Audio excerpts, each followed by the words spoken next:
Right. Welcome again, everybody, to Identifying Your Skills, Applications, and Portfolios. And we are going to be jumping right in to talk about skills today. And this is an incredibly important topic. If you are imagining a job search like building a house, then the career planning and exploration is kind of picking the spot that you want to build. This week's workshop is building that foundation. And that foundation, if it is strong, if you're confident about it, then it can really support a really great job search. If you are not feeling confident in that foundation, if it's a little shaky, everything else, the resume, the interview, the applications, the networking can feel a little shaky as well.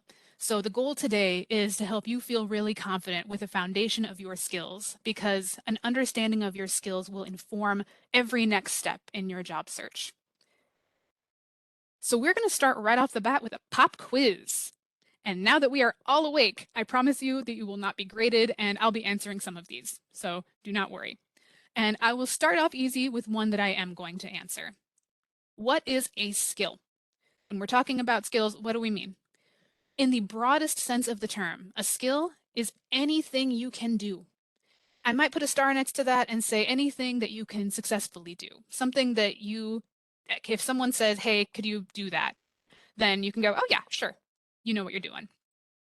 So that is the description that we're operating with today. So we're thinking broadly. For this question, I would like to see some numbers in the chat. How many skills do you think the average person has? Now, I do want to see numbers. I will not judge any number, high, low, or middle. I'm seeing 26, 10, 75, 40, 20, 10, 150. Oh my gosh. You guys are awesome. Thank you. So we are seeing everything from 10 to 250 so far. Hundreds. And 16. That is very specific. Thank you, Jody. All right. Thank you for participating with that. So to answer your question, the average number of skills that a person has, the average person, is 500 to 800 skills. So who said hundreds? Michelle, great job. But everybody has at least every single one of those. So 500 to 800 skills. And I am seeing a wait what? And let me tell you, if you're looking at that and your brain does what my brain did when I first saw this statistic and gives it a general, stay with me. That is a very normal thing. And that is a very good question, Jody. Are we including brushing your teeth? We're going to talk about that a little bit, not a lot of it, but a little bit. So, why is it difficult to think about 500 to 800 skills? Why is that mind blowing? It might be in part because the average number of skills that the average person can identify is about 10. And the percent of people who cannot identify or sell or prove their skills during an interview is 80%. That means that if you and four other people are invited to an interview, statistically, only one of you will be able to successfully do that, which means probably only one of you is going to move forward. So 500 to 800 skills, most of us can identify like 10, and a great majority will have trouble communicating these. How can that be? Well, I invite you, and I'm actually curious to know if anyone else has done this before. There is a little brain stretch exercise in which you think about your morning routine from when you get up to when you get to your next activity, and you think of every task that you do in the morning in order. Has anyone done this brain stretch activity before? I'd really like to know if anyone has, or if I just had a very interesting teacher once. But I'm seeing no's. Well, let me tell you, for anyone who has not done this before, it is difficult. It is very hard for the average person to go, oh, well, yes, in the morning I do this, this, this, this, and then this. And it's all in order and it's all complete. And for the most part, that's difficult because we're not thinking about it. I can speak personally. I am not a morning person, and I know this about myself. And that means that when I am planning my morning routine, it is very specifically planned so that I have to use my brain as little as possible before I've had my tea. Perhaps some of you can relate to this. And because of that, it's all routine. It's all habit at that point. I am not thinking about what I'm doing. So if someone asks me to list the tasks that I complete from the time the alarm goes off to the time I start work, I will miss things. I simply will, because my brain's being efficient about it. And very similarly, If you have been in a job field for a long time, if you've been doing a certain type of work for a long time, if you are just very familiar with this stuff that you're doing, it's likely that you've gotten some of these skills into your bones already and you're not thinking about them anymore. And that's not a bad thing. That means that your brain has established a path and it goes, okay, yeah, we've done this umpteen times now. We know what we're doing. And so we don't need to put as much processing power on using this skill. We can focus it on other more complex things or other less familiar things. So it is a mark of moving toward expertise. And so it's a great thing. However, it makes it very difficult to identify some of those skills and to recognize them as skills because our brains are too efficient. We're not thinking about them as skills anymore. And when you think of it in that context and through that frame, it makes all kinds of sense that we are bringing hundreds of skills to the table, but are only aware of a few because so many skills we have absorbed into our understanding of how a task works, and we're not consciously thinking about them. So part of what we're going to be doing today is looking for a way to part the veil a little bit and not interrupt that efficiency that our brain is doing, but to bring it into the light a little and to recognize some of those skills that we may be taking for granted that we have got. Okay, let me see some letters in the chat now. How are skills developed? Just throw a letter in. I am seeing a sea of G's with one A, two A's. All right, you are all correct. Great job. The G's are even more correct, but you are all correct.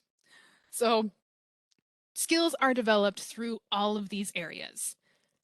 But those who picked A, you're not wrong either, because there's a reason that work experience is at the top of this list.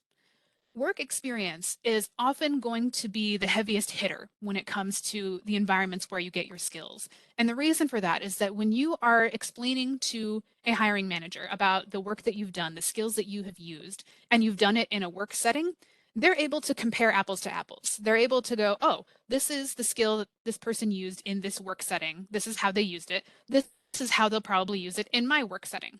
It's a very easy, it's not a big trip for the brain to make. That said, you can build skills in all of these other areas, B through F plus as well.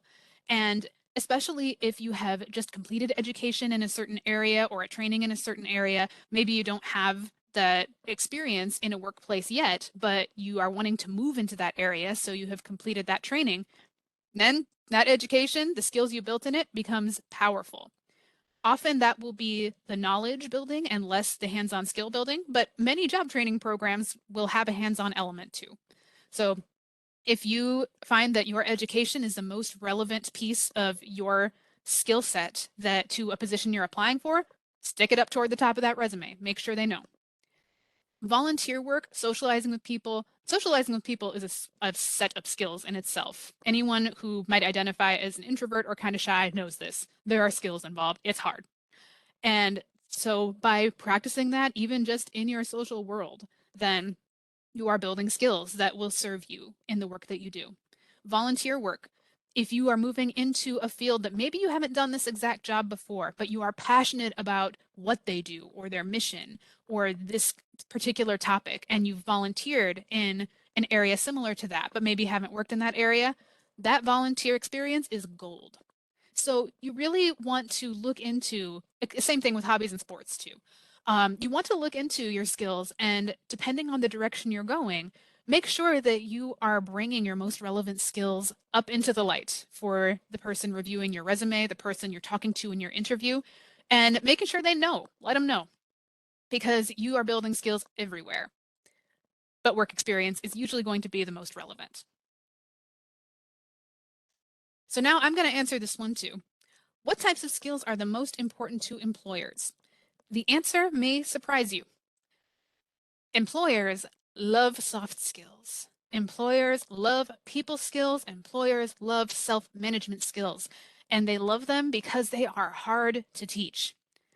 If I am running a training in using WebEx for the first time, someone can show me how to do that. There are YouTube tutorials, there are steps, there are guides. Usually, if I do step 1, then step 2, then step 3, it's going to have the same outcome. However, if what I need to learn to do is to communicate professionally to colleagues, to customers. That can be a lot harder to teach because the same 3 steps aren't necessarily going to apply to every interaction. It's a moving target. And so some of those skills are incredibly powerful when you bring them to the table. Now, this might fly in the face of some of the advice you might have gotten before about what skills to highlight. There is a lot of conventional wisdom out there that states that when you are putting skills on your resume, don't say that you're a fast learner. Don't say you're hardworking. Don't say you're a people person because that is just kind of fluff. It doesn't have a lot of weight when you put it there by itself. Both of these things can be true. And here's how.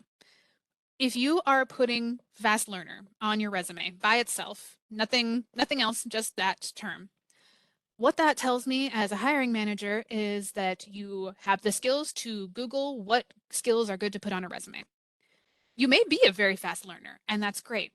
But ultimately, soft skills are important, but not so important that they can be presented without comment. And I'm going to say that one more time for the people in the back. Soft skills are important, but not so important they can be presented without comment. And what I mean by that is that if you're going to put a soft skill on your resume, on your application, or mention one in an interview, be ready to back it up. Be ready to give an example of what the skill looks like in you, how you are demonstrating this skill, how you've done it before. Being a fast learner is a very important skill, and being able to do that can get you through a lot of complex change in an organization with an employer. If we've learned anything in the last few years, it is that we are going to have to learn something new at some point. And so you want to make sure that you can give examples. Be ready with that backup to show, yes, I have this skill, and this is what this skill looks like in me. Now let's jump to the second one here because I want to address this second answer. Will you fit in? What we do not mean by this is that you should suppress your perspective, your identity, your personality, and let yourself get absorbed into whatever the dominant culture is at work. That is not what we are saying at all. Employers should not ask you to do that, and if they do, they are shortchanging themselves and you. What I am saying with will you fit in is more the question, will your contribution fit in with the goals of this company? Will your contribution fit in with the mission of this company, with the needs of this company? And when you look at it through that perspective, and when you are thinking of, will I be able to work with my team in order to move toward the goals, the mission, the needs, then suddenly when you're framing things in that perspective to an employer, you become a much stronger applicant because you are thinking about what they're thinking about. How will this help meet the need that we have? So that's what we mean by will you fit in? Will your contribution fit in with what this organization is trying to do? And finally, will you adapt and learn? This is enormous. It is enormous. And the reason for that is that there is always something to learn.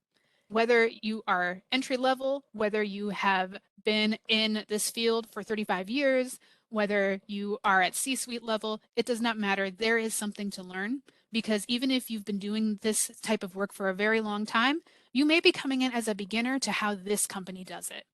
And changes happen. If we've learned anything recently, it's that changes will happen. You're going to have to adapt, ready or not. And so if you come in and you're ready, then that's already a really strong point in your favor. So last question in the pop quiz here. How does identifying your skills help your job search? You don't need to answer this one unless you want to. You're always welcome to answer. But what it does is prove your abilities to potential employers. And we use the word prove here, not just talk about.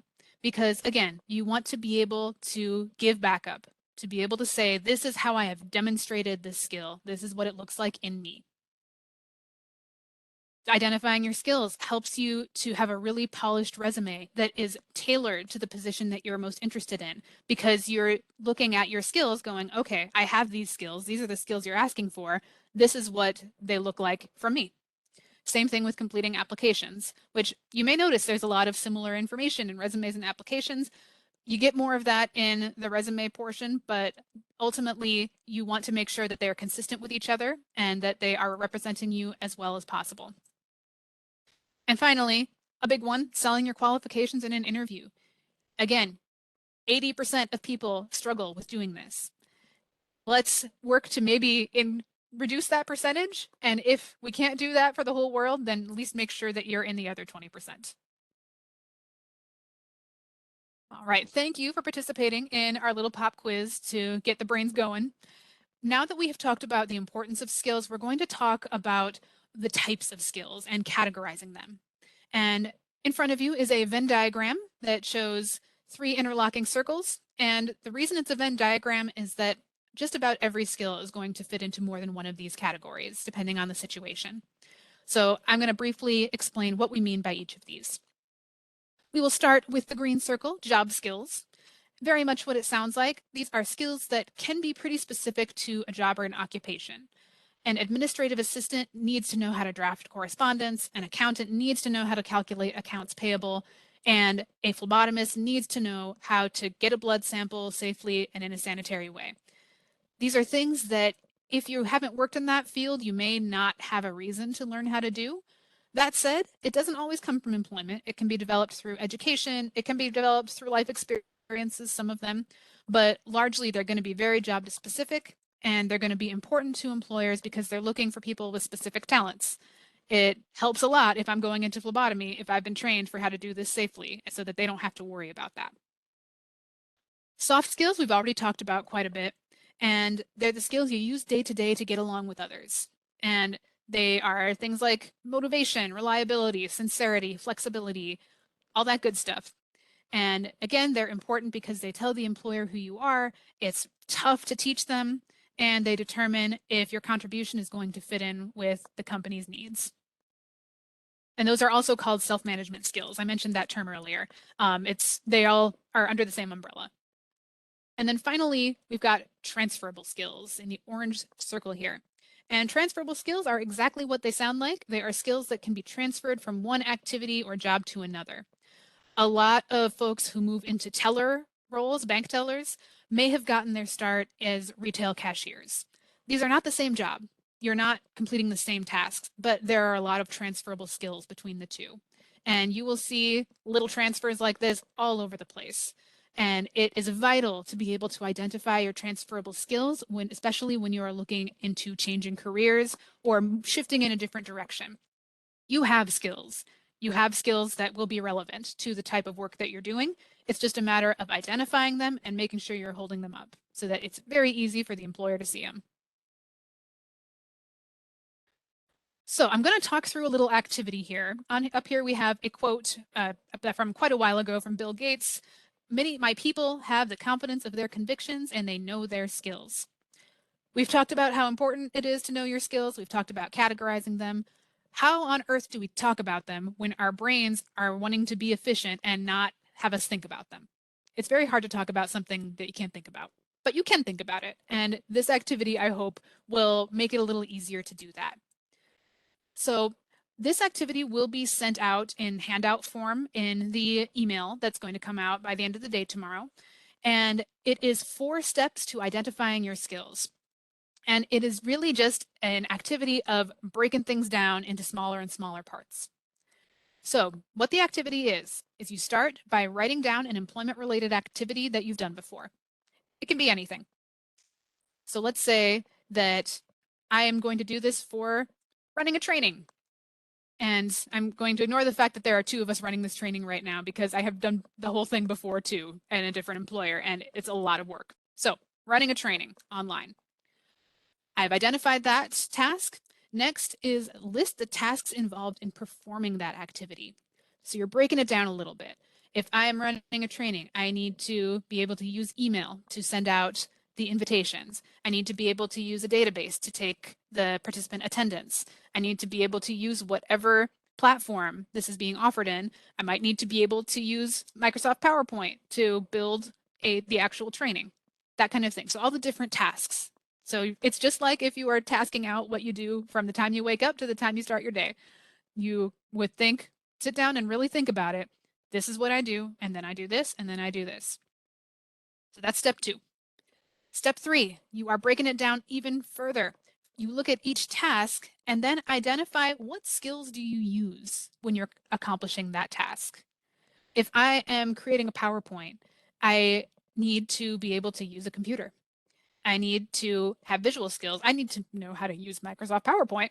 And I might need to have the skill of looking up the tutorials or other questions about Microsoft PowerPoint if something comes up that I don't know how to deal with. That's just an example kind of off the top of my head, but that's what it can look like. So you've got, this is your activity.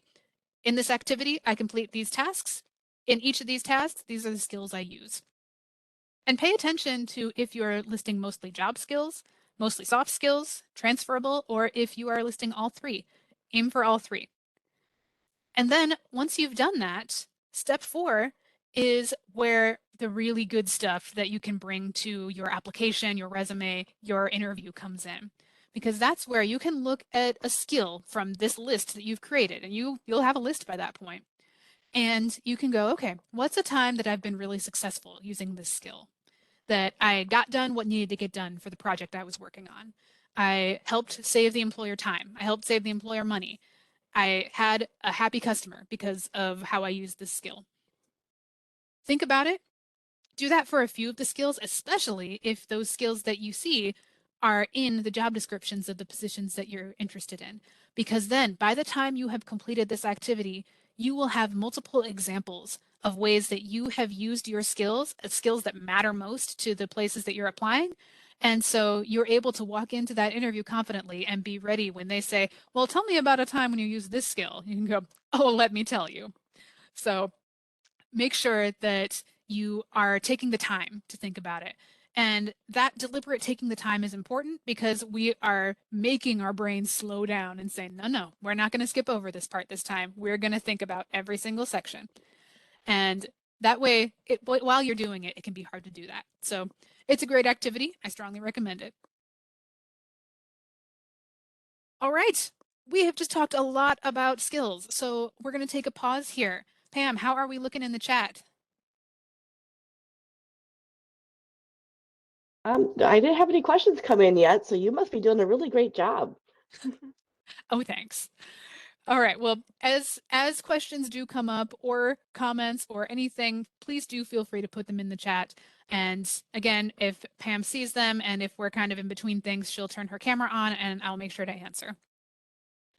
But all right, we will just keep rolling then. Okay, we have talked about skills. Let's talk about applications. And a little background on applications. I used to work in a role for several years where I was working very closely with folks on applications. And this was during the recession and then after. And listen, I've seen a lot of applications, the good, the bad, the ugly. And so what I'm going to talk about, along with what's on this slide here, is just some of the wisdom that came from some of that experience. And the first bullet point on this slide matches right up with it. Have your information ready before you start. This is enormous. And it is kind of a pain, perhaps, to look it up and go, oh, I need to go and find what was my exact start date at that job 7 years ago. What was the address of this place that I worked? What was the phone number? What was my exact wage when I started and when I finished? It's a pain, but it's much more of a pain to have to do it over and over again for every application you fill out. One of the things that we'll be sending out in the email following this will be a personal data record. And what that is just, it's like a little form. It's kind of like a mini pretend application. And that is where you will have spots to put in all those details about your work history, your education, your references, all of that. And other than just convenience and having it on hand so you don't have to look it all up every single time, the other reason that this can be really helpful is that some applications are timed. And if you take too long looking up some of this information, you may be eliminated. Another situation similar to that, that unfortunately has happened before that I've seen, is that maybe it's not timed, but you get to a point in the application, you go, oh, I don't have that information on hand. You go and look it up. It takes longer than you think. You go, okay, cool, I've got it. You fill it out. You fill out everything else on the application page and you hit submit, and then your page has timed out. If you want to talk about demoralizing, it's not a good feeling. So I strongly recommend bringing all that information together, just setting aside some time to do that before you are hitting that apply button. So you want to have that, especially if you can do it electronically, have it all on a document, then that way you can cut and paste and it will make the application filling out process much more streamlined. And it just makes life much easier. Get your information ready before you start.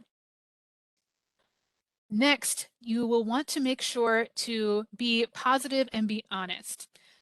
And honest is important because more than a resume, resumes are not legal documents. Applications are.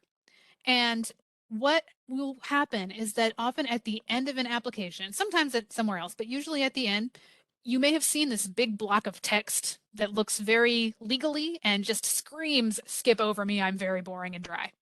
Don't do that. The reason for that is that it has important information in there, including most often a phrase that is something like, I certify that everything I've entered in this application is true and correct to the best of my knowledge.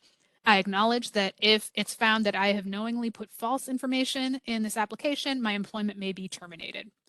That is almost always going to be part of that block of text, so it's not worth it. Put in your honest information. If it's something that you are concerned about, we'll talk about that a little bit because a lot of places that there it might be temptation to fudge it a little bit, might be reason for leaving, or if you're not 100% sure of the dates and you just kind of throw something in there, better safe than sorry. Be as exact as you can. From there, we're going to talk about keywords a little bit too. And keywords would be important at this point, partly for human reasons, where if you are really speaking the language of the job description and are making sure that you're talking about your skills in a way that matches the way the job description talks about the qualifications, you're making it so very easy for a human resources person to hold those two documents next to each other and go, oh, yeah, this checks out. Okay, move them forward. And that's great. Another reason is that a lot of employers, if they have online applications, are using applicant tracking software. Some of you may be familiar with this, and if some of you are, I might have heard the groan from here. It's tough. Applicant tracking systems generally are software that will do pre-screening of an application, and if it doesn't see enough of a match between the application and the job description, it will just toss out that application before a human sees it, which is frustrating, but is the reality of what the job search landscape looks like right now. And so, better safe than sorry. I said that before. I'm going to keep saying it with applications.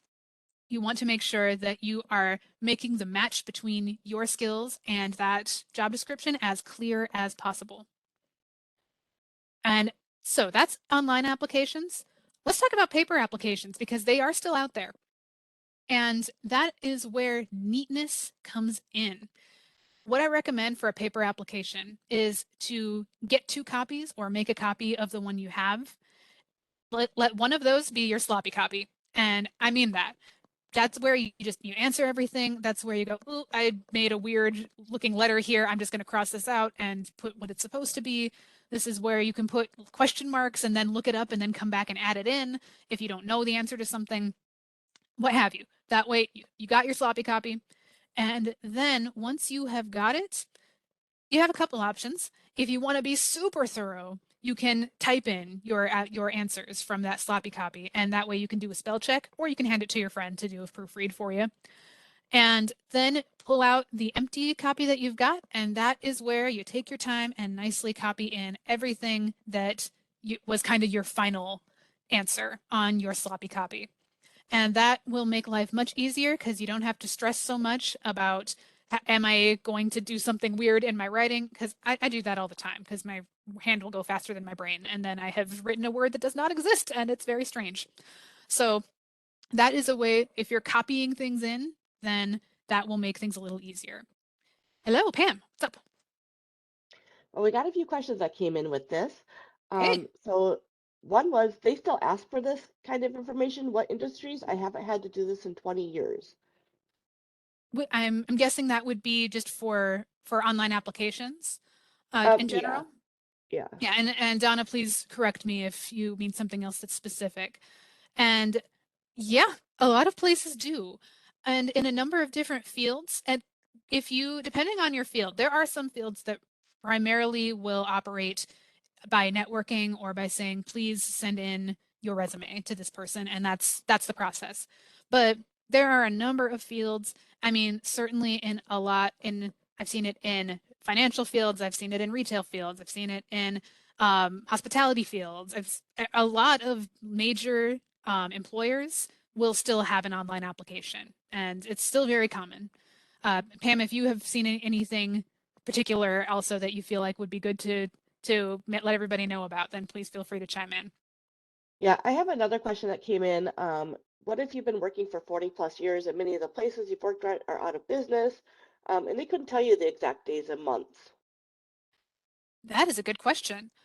If they're out of business, then that is a little more challenging. You might be able to get that information because if you were filing taxes during those times, then there would be, I believe, start and end dates. Pam, please correct me if I'm wrong here. Have you worked with this very much? You know, I haven't, but most employers will ask for your last 3 to 5 positions That's true. or the last 10 years of employment. So they're not going to go back 40 years for you to expect to be able to put that information in. So if it's been, years and years, they're probably not going to be asking you beyond 10 years. Thank you for that reality filter, Pam. I did not even think about that. You are correct. Mostly they are not going to ask more than 10 years. The most intense applications that I've seen still generally have only gone back 10 years. They'll be intense because they'll say, tell us everything you were doing for the entire 10 years, including periods of unemployment. And you need to make sure that they're not even missing a month gap because we are not going to let you move to the next application page until you have accounted for every single month in these 10 years. Those are some government applications. Watch out for the post office. Watch out for some of those. Those are long applications because they need to know these things. So yes, Pam is right. You will probably not need to go back 40 years.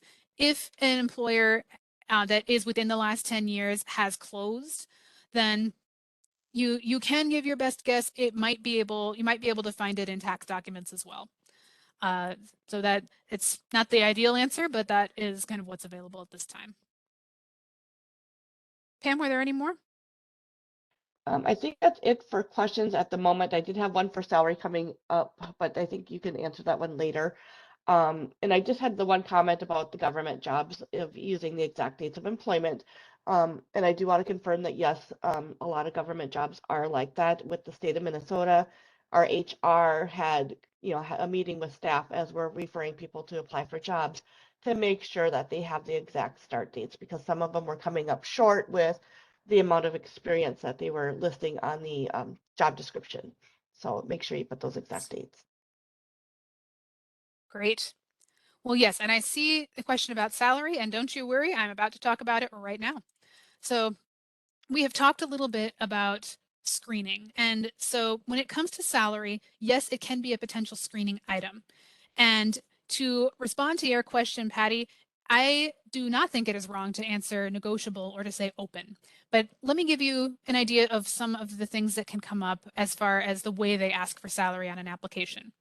Sometimes you will have it be a text box where you can enter whatever you want and it'll be fine. And in that case, it's a great idea to put open or to put negotiable because that just means we'll talk about it at a later date. And so that way that's kind of the safe route to make sure that you are not asking for more than they're able to pay and thereby screening yourself out or lowballing it so much that you are then getting underpaid and they go, oh, right, yes, let's hire this person. So that's one option. Another would be sometimes you will get that text box and it will be required, but when you type in open or negotiable, it will say, nope, this needs to be only a numerical answer. So you got to put in a number. And that is where your research comes in. There is a wonderful website that is probably one of my favorite websites for the job search process, which is ONET Online. And if anyone is not familiar with this website, I strongly recommend you get familiar. On this site, there is an enormous wealth of information about just about every occupation you can think of. And so there's a lot on there, and I could sing its praises all day long. But the part that I will zoom in on right now is that for each occupation page, Pam, could you put that in the chat, by the way, Onet Online? That on each occupation page, there is a section called wage and salary data. And that is a key to really helping inform some of your salary request and salary negotiation. What you can do is enter your zip code, and it can narrow it down as far as, for example, the Twin Cities metro and the like the 7-county metro area. And it will tell you for that occupation, on average, this is the low end of what the salary usually is for this role. This is the high end. This is the median. And that can help so much as you are looking into different occupations and as you are also considering what your needs are financially.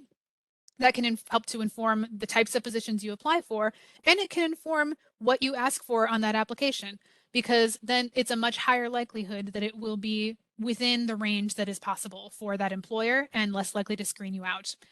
And side note, it can really help in an interview because then you can come in with that background knowledge. And if they say, what do you expect to receive? You can say, I'm aware that in this area, that in this field, there's a range from this to this. I have this much experience in this, this, and this, and this is what I'm asking for. And now you've got a structure and not just saying, this is what I think I'm worth, which can be very nerve-wracking to have that conversation. So on the application, if you're able to put negotiable or open, great. If you know exactly what the amount that you need to make, and if they can't offer that, oh well, you'll look on to something else. Okay, that's fine. But you may be screened out. If you must put in a number, do that research. And one more thing on applications for kind of that process of filling them out. Let's talk about legal and illegal questions. Now, this can be confusing to folks because there are different pieces of an application that will ask about different things. It is not legal for, oh, wait, before I even jump into that, Pam, I see that you are up on camera. That's okay. I would have waited. We had a couple of other questions that came in regarding like these applications. So if you work for the same group with different company names and start dates due to mergers and acquisitions, how would you put that on your application? Well, so if you're thinking, so there are a couple situations where there might be multiple names for a place that you've worked. If the company itself has changed names over time, you can put, when you're putting in the name of the company, you can put in parentheses previously and then the previous name. That's one way to do it. Another situation that might come up is if it was through a temp agency, then you would have the name of the temp agency and the name of the place where you were stationed. And that you can include both. You can put the name of the place where you worked via temp agency or slash. If you're going to say anything like name/name on an application, if there's room, I recommend putting a space after that first name and then before the second one. So it's name, space, slash, space, name. That way, if they're looking for someone with experience in that field, if that company name is on a list or something, that way that keyword is there by itself and it's not getting this one big garbledy-gook of multiple names. So the computer will be able to read it a little better. Okay. And the next question is, do we call HR at a company that they worked at in the past that they need start dates and end dates for in salary? Absolutely. If you are not sure and that company is around, give them a call. And I understand sometimes you might not want to really communicate with a previous company where you worked, but generally, if you go directly to HR, then they'll be able to provide that information pretty easily. So that's the best way to do it. Just go straight to the source, get that information, and then you got it. Sure. And then one last one, if you've got some time. For the official start date was 27 years ago. Is that the start date that they should be using? I mean, that I guess it depends on what your path was at that company. If you worked for several different roles over the course of that time, then you can split those up into different roles. And so you can say that for this company, this role was from this date to this date, and then before that, this role was from this date to this date. Uh, that can be a little easier for the human resources person, the hiring manager, what have you, to read as well to understand what your career path has looked like. You can put it all together. It might be a lot in one space because if you might want to then still have the details to show that you had a progression there over that course of time. But there's nothing wrong with the start date being 27 years ago if you worked there the whole time. But really, this becomes more a matter of making it an easy thing for the hiring manager to see what your progression was. So that would be one way to do it, to kind of have each role within that company be its own entry. Pam, do you have any other thoughts on that? I don't have any other thoughts on that right now. I did have one other question that just came in. Some places don't have an HR department. Who else can they ask? Would you just recommend them calling like the main office just to talk with them? Yeah, yeah. I mean, if the company's doing what they're supposed to be doing, they should have records of that somewhere. So yeah, you can just call the main number for the company then, or if you have a contact still with the company, you can ask them who's the best person to reach out to about this. But that's what you would do. All right, I see some more questions are coming in. We're going to keep rolling, and then there will be another spot where we pause to answer some more. So, jumping back, legal and illegal questions. I'm going to talk about this briefly. What an employer can legally not do is make a decision about whether to move someone forward in a hiring process based on a protected class, such as gender, race, disability status, etc. That said, you will probably find questions about those classes on an application, and here is why. Usually you will see them all together, and it will be usually in this order, asking about gender, ethnicity, race, veteran status, and disability. And those are usually, like I said, all together because they are Equal Employment Opportunity Act questions. So if you see those questions, do not fret. They're not doing illegal things by having those questions there on the application. Most of the employers are required to do so, and the questions are always optional to answer. And so what you can do then is either you will see all these required questions, but then when you have to pick something, there will be the option prefer not to answer, or they will just not be required. And so it is up to you if you choose to answer. It will have no bearing on whether you move forward in the application process.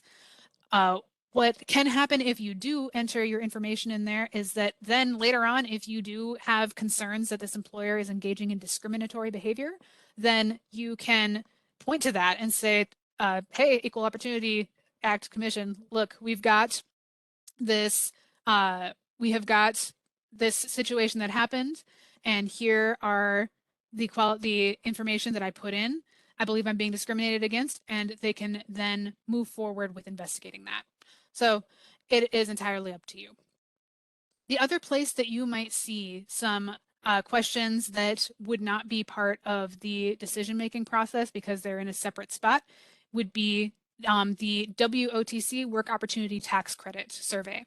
That usually often will be at the end of an application, and then in that case, you would have some questions often about if you've received government benefits of certain kinds. They might ask about veteran status. They might ask about age. That is specifically to find out if they would be able to receive a work opportunity tax credit for hiring folks in certain situations. So that's what that is there for.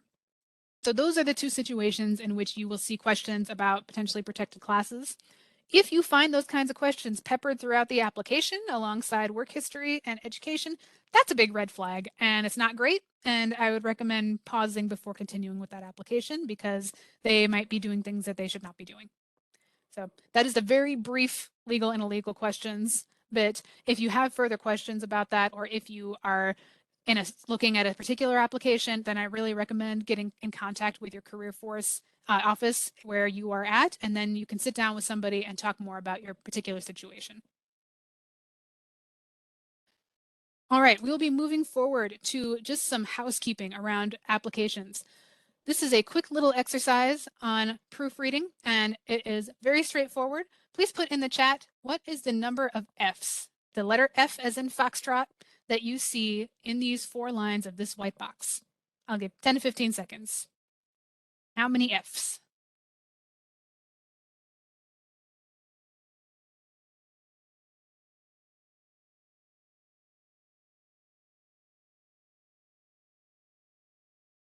All right, we have 4, 5, 6, 7, 3, 6, 4, 3. Okay, we are all seeing different numbers of Fs.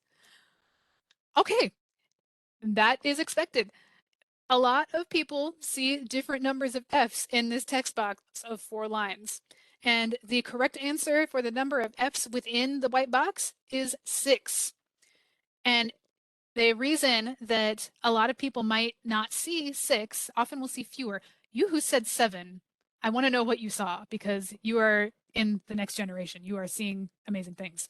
But for these 6, we have the F for finished, the F for files, F in scientific are 3 that people often will notice. It is a lot easier to miss the F's in of and of and of. And this is not meant to be a gotcha activity, but the reason that we have it is that if this is 4 lines of capital letters in large font and it's hard to make sure that you catch every F, imagine how easy it is to miss something on an application. So you want to make sure that you're thoroughly proofreading anything that you're submitting to an employer. At that stage, that document might be the only thing that they know about you. So you want to make sure that you're making as good a first impression as possible. Proofread it. If you have a paper application and you want another set of eyes on it, call up your career force office. A workforce development rep like myself will be able to sit down with you and look over it too. So that way you are making sure that you are making the best first impression possible. And then last piece here on applications, and then we'll pause to take any further questions. Reason for leaving. This gets its own slide because it is a challenging question on an application. And the rules of thumb for reason for leaving on an application, note I'm saying on an application because this will be a different rule in an interview, is to keep it brief, keep it honest, answer the question, that's it. And so you would want to, starting from the bottom here, if it was your choice to leave a position, if you moved on, then you can say resigned, you can say voluntary separation, answers the question, it's neutral language, and then you're moving on. If they want to know more about, in any case, if they want to know more about your reason for leaving, they can bring that up at the interview, and then you can make sure that you're prepared to talk about it. But at the application level, that's all you do. When it was not your choice to leave a previous position, you want to avoid words that might have a negative connotation. If I say the word fired, there is already a not negative connotation that comes with that word. And so you want to keep your language neutral. Involuntary separation is a very neutral way of stating that I'm no longer at that employer. It was not my choice to leave. That's that. That is not where you want to put in the full explanation of what happened, because that's for the next step. That is for the interview. Same thing, if you were laid off, you can give a little more information about it, but again, you want to keep it brief. Company downsized, company closed, position was eliminated, temporary employment, seasonal employment. Brief, to the point, answering the question. And that's all you need to do at the application stage. As you go into, if you watch the interviewing workshop or if you are prepping for an interview, then there are a lot of ways to practice framing the circumstances of your previous positions and why you left. And so that is for that stage. Any questions about applications overall before we move on to portfolios?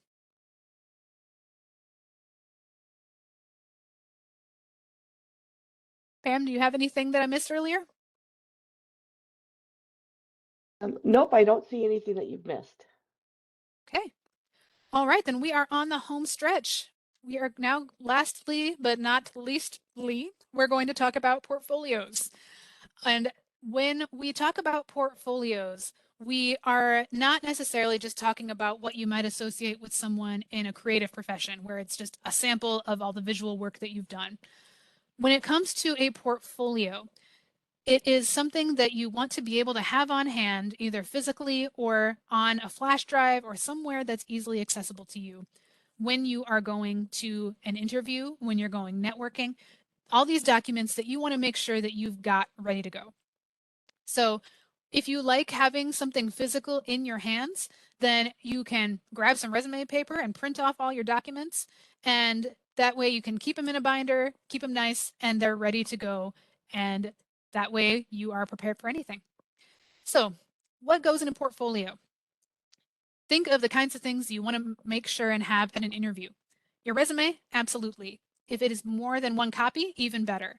That way, if you have a few copies around, then if you go to an interview and multiple people are interviewing you, you can make sure that you have a copy for each of them. If the employer had a weird internet outage, that I had an internet outage in my area yesterday, so I've got it on my mind, and suddenly they weren't able to access anything and weren't able to get your resume and print it, now you have these copies and you are not only showing up to your interview on time, but you are saving the day by making things easier for them and showing how organized you are. So multiple copies of the resume. Cover letter. Obviously you want this to be different for each employer that you're applying for. You can have a general cover letter, but it's not very impactful if you hand that to somebody. So you want to make sure that when you're going to an interview, you've got your cover letter for that position ready to go. A reference sheet. This is great to have, and hopefully you would have that information compiled from when you got all your information together for filling out the application. And so that's where ideally you'd want to have 3. That's kind of the standard number. If you have more, good. For references, which would be people who've known you professionally, who are willing to speak about you in a positive way about their experience working with you. That might come with a letter of recommendation. And those are great. It can come from a previous supervisor, a colleague, a vendor, a client. Again, someone who's willing to speak well of you in a professional role. If they are able to print that recommendation letter on company letterhead, even better, just because that's one more little proof. It's like, no, I did not tell my friend to write up a letter for me and pretend to be my old boss. It's as real. And so it doesn't hurt anything to keep it on letterhead. And then work samples. If you do provide work samples, then you want to make sure that any private information that's on there, any personal identifying information from your previous work is redacted, stripped.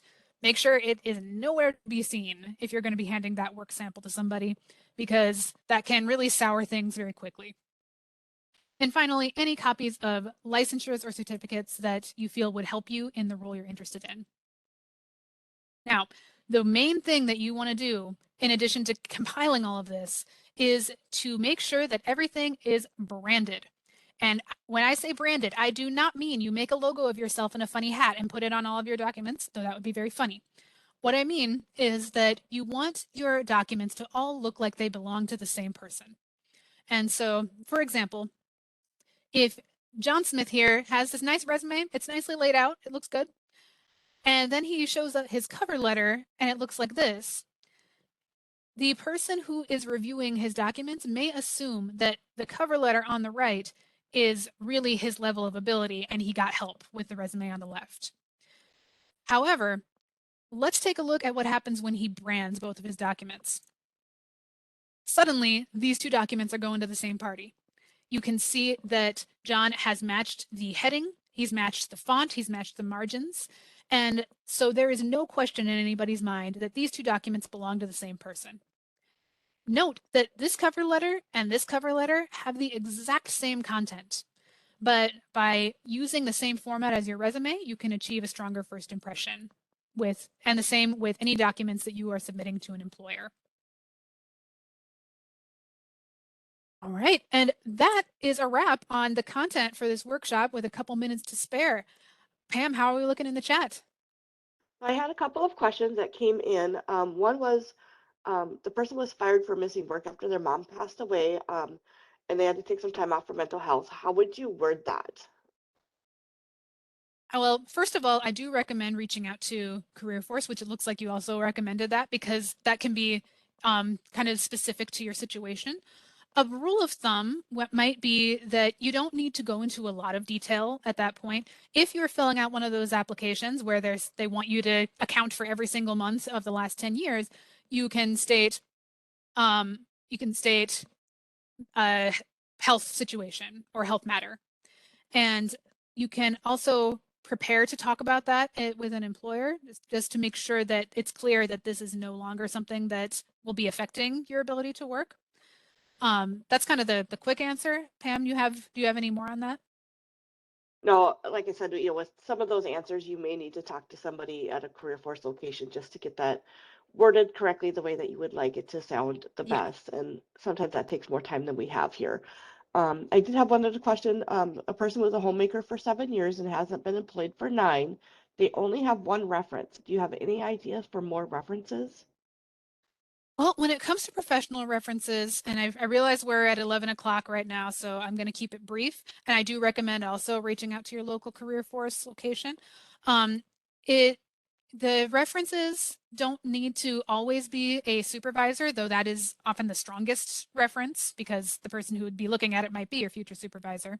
But it can also be people who've known you in a particular professional capacity. If you took classes during that time, an instructor can be a reference because they can speak to how you behave in a professional setting. If you volunteered at all during that point, or if you were involved with anything else, any other type of organization, you want it to be someone who has seen you work and who can attest to what you are like when you are doing something professional. And professional can just mean something that you were tasked to do. So those are a couple of options. And again, for your specific situation, then being able to sit down with somebody at a career force office or over video or what have you can help you come up with something that's more specific to your situation. Okay. And I know we're out of time, but one really quick last question. Month and year or the exact dates on applications? Depends on the application. They will be specific about what they want. A lot of them will just want month and year. Some of them will have a spot to enter the date. So ideally, as you're gathering information, get the exact dates if you can. So if you don't use it, oh well. But if you do, then you've got it. Okay. So we are over. We are past time a little bit by 1 minute, but I am so glad that all of you were able to attend today. Thank you so much for your engagement, for your participation, and for your questions. And please feel free, like I said, to reach out to your local career force location. The email will be coming out by the end of the day tomorrow with this recording, the slide deck with the speaker notes, and a few additional documents that we mentioned earlier. So thank you all so much and have a wonderful day.